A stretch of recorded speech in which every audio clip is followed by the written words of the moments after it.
व्यावहारिक अध्यात्मवाद आमको जहाँ भी मिली सेतिकिरे संतुष्ट रहिबा एवं भाविबा एही वस्तुगुड़िकर अधिकारी करी भगवान मो उपरे बहुत दया करिछन्ति।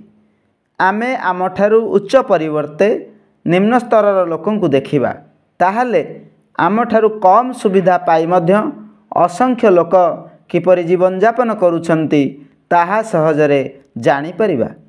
आमे तो सेमानक अपेक्षा अधिक भाग्यशाली। परमेश्वर को जदि मागिबार अछि तो मागंतु, हे भगवान आमको एपरी शक्ति दियो जद्वारा आमे सुख दुख उभय को धैर्यपूर्वक अतिक्रम करिपारिबु एवं आमको जहाँ किछि मिलिछि सेतिकिरे संतुष्ट रही अग्रसर हेबु। ए प्रकार शक्ति याचना द्वारा आमे आंतरिक शांति लाभ करिबा एवं उद्विग्नतारु निजको रक्षा करिपारिबा।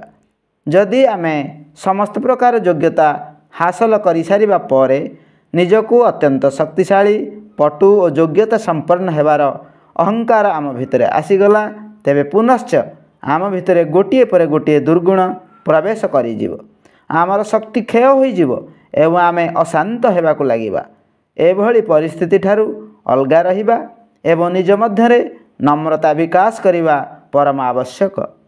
एहीपरि शांत भावरे सज्जन मानक निकटरे बसी सेमानक शिक्षा को सहजरे हृदयंगम करिपारिबा।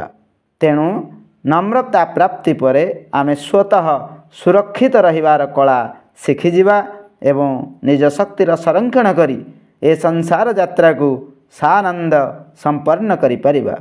अखंड ज्योति, मार्च 1953। विचार क्रांति दूत यूट्यूब ओडिया चैनल को सब्सक्राइब करिया सह परवर्ती वीडियो प्राप्त करिया पई बेल आइकन दबांतु एवं विचार क्रांति दूत ओडिया फेसबुक पेज सह जोड़ी हुंतु। धन्यवाद।